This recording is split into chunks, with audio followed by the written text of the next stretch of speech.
And welcome to Hannity. This is a Fox News alert. There are a number of developing stories, and you can be sure that we will have complete coverage of the Jodi Arias verdict, as well as the very latest on the Cleveland kidnappings. But we begin with today's explosive hearing on Capitol Hill, where three high-level State Department officials, now collectively known as the Benghazi whistleblowers, testified before the House Oversight Committee. Now, their message to lawmakers was very powerful, and it was emotional. And it helped confirm once and for all that in the wake of that terrorist attack, the Obama administration engaged in a widespread national security cover-up, and it was all done simply to ensure that President Obama was reelected. Now, because you probably were not able to watch all 7+ hours of today's hearings, well, we did it for you. We put together all of the highlights. Let's start with a quick look. Our goal in this investigation is to get answers, because their families deserve answers. I am a career public servant. Until the aftermath of Benghazi, I loved every day of my job. You believe you were kept out for political reasons? This quote makes it... I do not politicize my job, Madam. Was there any awareness that it was the events occurred because of a YouTube video? The YouTube video was a non-event in Libya. The only report that our mission made through every channel was that there had been an attack on a consulate. Not a protest. No protest. There was never an attempt to actually get these military aircraft over there. Fast forward, Mr. Hicks, to the Sunday talk shows and Ambassador Susan Rice. She blamed this attack on a video. In fact, she did it 5 different times. What was your reaction to that? I was stunned.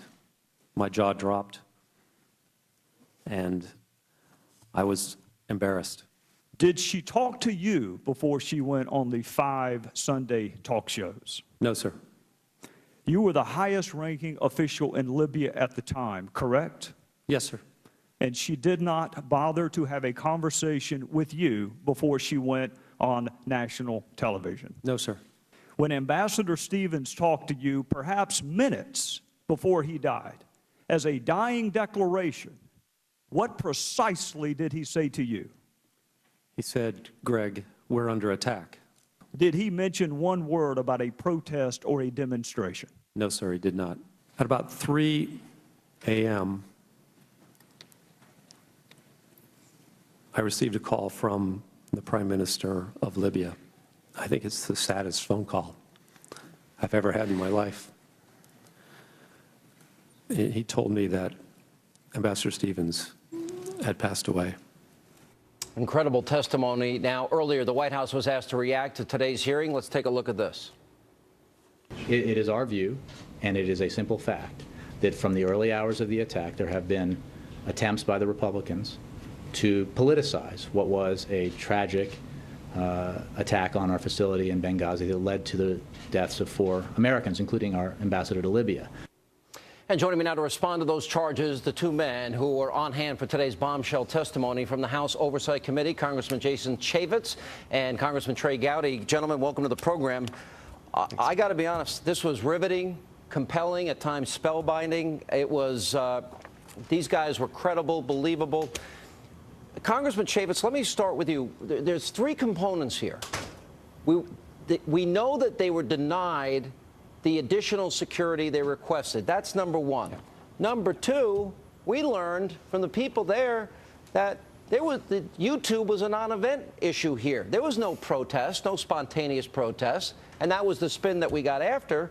And then when he heard, you know, about Susan Rice's testimony, I was stunned. My jaw dropped. I was embarrassed when she blamed the YouTube video. What do you make of what happened today?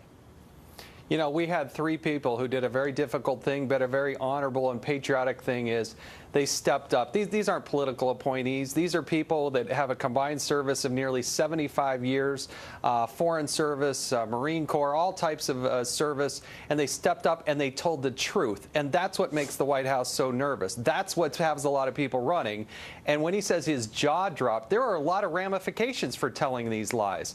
I mean, they testified that one of the reasons we couldn't get the FBI in there for 18 days is the fact that we embarrassed the president of Libya, who had gone to Benghazi and at his own political peril said that this was a terrorist type of event.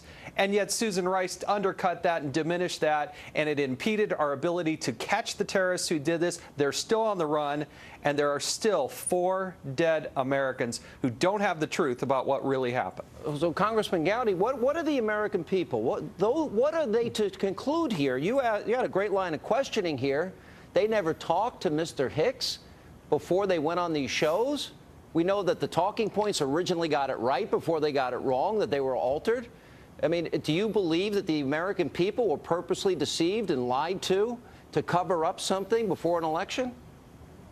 Oh, there's no question. Anyone sitting in that committee room today would draw that same conclusion, that there was a concerted effort shortly after Benghazi to protect the president's reelection bid, and right now there's a concerted effort to insulate and protect Secretary Clinton. For once, Congress did its job today. It's our job to provide oversight. There's no statute of limitations when it comes to the truth, and the least we can do for our 4 murdered fellow Americans who were serving in our stead under our flag is to find out exactly what happened. And we took a big step today, but Sean, today is just one step. We need to have more hearings with more firsthand eyewitness accounts. Well, when you look at the before, no security that was requested, granted, when you look at the middle, troops that were ready to go and help were told to stand down, we learned today, Congressman Chaffetz. And then the after, a concerted effort to lie and cover up. I mean, of those 3 aspects, what's the worst to you? Well, to hear the fact that we had 4 special forces there on the ground in Libya, ready to risk their lives. They wanted to get in the fight. Their fellow Americans were under attack. They were being killed. And these brave people had their guns. They were ready to go. They were getting in the convoy. And then word came down and said you had to stand down. That's not the American way. That's not the American military, I know. But we got to find out who made that order. We were told by the president, we've been told by everybody that they did everything they could to save those people, but we heard testimony today from the chief of mission that they were told to stand down, and that is not going to stand. We have got to get to the truth. Congressman Gowdy, where was the president? We know he was briefed by Leon Panetta. Is there any indication the president ever inquired as to an update when our embassy was under attack and that our ambassador was in trouble? Was there ever any communication that has been confirmed, or that he just went to bed and got up and went fundraising the next day? There was nothing brought out today by our colleagues on the other side of the aisle that would indicate what the president was doing while this 7-hour-long siege took place. So I want to be fair to him, but the simple fact is I, even after 8 months, cannot tell you what the commander-in-chief was doing when our people under our flag were being murdered and under assault on a foreign land. And it's sad that a member of Congress, after 8 months, can't answer your question. Now, Congressman Chaffetz, you went to Benghazi. You met with Mr. Hicks. And then apparently he was excoriated for daring to talk to you. It sounds to me like there was an attempt at obstruction. This was Hillary's chief of staff, as I understand it. Well, it's a little bit surreal for me to hear this, but the reality is the first week of October, I did go to Libya. I didn't go to Benghazi, but I was in Tripoli. I did meet with Mr. Hicks.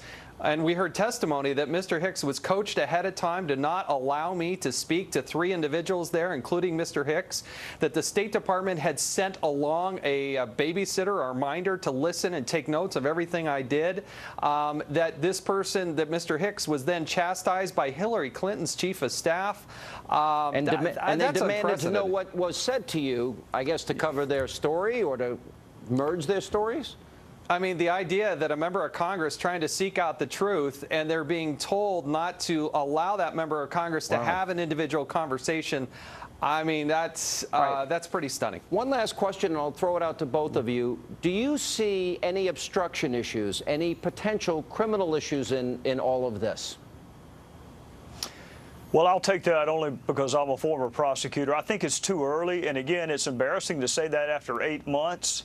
But we're still going through documents. We're still gaining access to documents. It's too early to make that call, Sean, but it's also this. It's too early for Jay Carney to say that was a long time ago. Jason and I watched a row of grieving parents and spouses and children, and I promise you, to them, 8 months was not a long time ago. Yeah, well, I appreciate both of you. I got to tell you, it takes your breath away, what happened and how it was covered up.